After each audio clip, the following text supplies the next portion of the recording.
as there are a lot of refugees coming to our countries, why shouldn't we start much earlier to give that second language acquisition? Because people and children especially can integrate much easier into our societies. And when I worked in the Center for Language and Education, we had to refer to some models. Brains develop before birth. 80% of our brain is already developed before we are born. And then comes a so our neurons and synapses, and they have to communicate. The neurons have to communicate. And to make that happen, we have to activate them. So we have to activate children at the age of 5 as much as possible. If we don't, well, they will get more apathic, their grey matter will decrease. And that's not what we want, of course. There is another peak at 12-15 in puberty, where the prefrontal cortex is developed. And to tell you the truth, prefrontal cortex means that we can organize our work, that we can take decisions, that there are other aspects of planning the future and so on that are developed thanks to the prefrontal cortex. In fact, if we can develop them by chess earlier, it would be nice. And at the age of 20-25, well, we've done with it. Our brains will decrease. The age of 5 is very important. Because when a child learns a language at the age of 5, his brain will be capable of making distinction between different sounds. If you learn a language much later, a native will always hear at your accent that you are not a native. But if you have this language acquisition from a native at a very early age, you will be capable of distinguish many sounds. I was told that Chinese, for example, makes differences between a and melody in the language to give meanings to the words. I can't hear that anymore. I'm too old. But a little Chinese is capable of making that difference because he learns the language at the right moment. So, how does language acquisition work in general? And it's true for foreign language, second language as well. What do you think? What is the first principle to learn a language? To learn anything, in fact. Will we start to hear things from our parents when we're young? That's number 2. First of all, there is one aspect that is valuable for all learning. Interest? Interest, indeed. Motivation. So, a child is motivated to learn a language in a natural way. Maybe you remember when you were a baby and there were always 2 nice, kind faces bent over you, saying soft words. You had a lot of tenderness. And they said, "Hallo, schatje.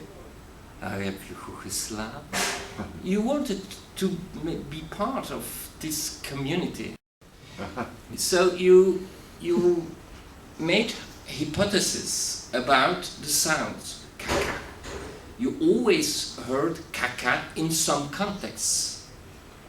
Because there was a lot of interaction between you and your parents, you and grandparents and other persons, and your hypotheses were confirmed by the interactions with others, 1-year-old, and in fact they are perfectly capable to apply rules, grammar rules, at the age of 5. And they never learned it at school. How wonderful is it? So, Yes, I worked in the Center of Talent Onderwijs where this research was done. Motivation, first principle. Secondly, interaction. You have to multiply interactions. The more, the merrier. And there is another important element. Those interactions have to be adapted at the level of the coachee, okay, of the child. This means the content has to be adapted to a child, and his language level has to be adapted. So, yesterday I gave the example of my children.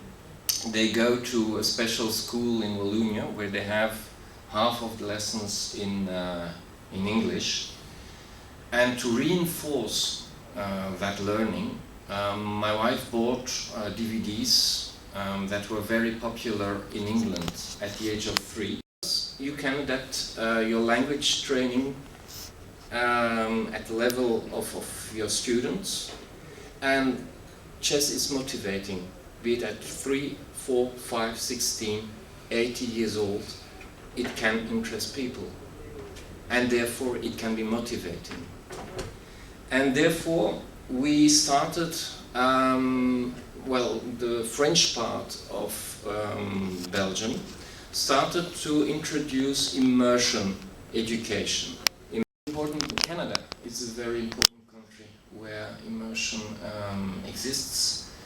Small vocabulary, okay, but better metalinguistic awareness. That means that children who are bilingual will much more easily discover grammar rules in different languages. So this is a chess skill. Recently there was even a Dutch author van de oude beter. Arthur van de Oude Wetering? Yes, who He's wrote a international book about, master. Chess patterns, yes. Chess patterns in chess. Of course, chess patterns in chess. Good.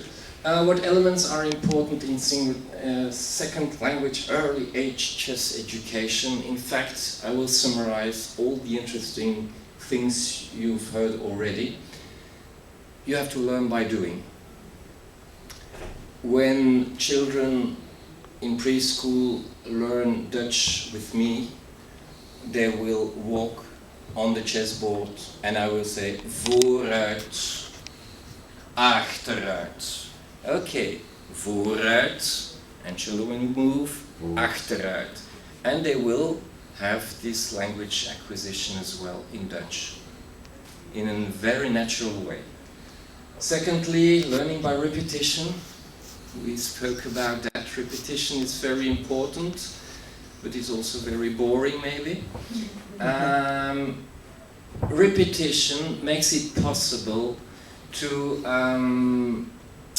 make those, because it gives the opportunity to verify. Because you put the child in different contexts, and therefore he will see that in those different contexts, the meaning he thought was right is maybe right about the sounds and the meaning we give on it. For chess I use the Dutch step method because it's a very good method that is used in clubs as well, and sometimes I go to tournaments with those children, and well, they only know the chess pieces in Dutch, although they are French speaking. And at some moments, one of the children was shouting, "Hey, regarde, il y a un loper ici," mixing the two languages, but he doesn't know the word in French in his mother tongue. And this is my information.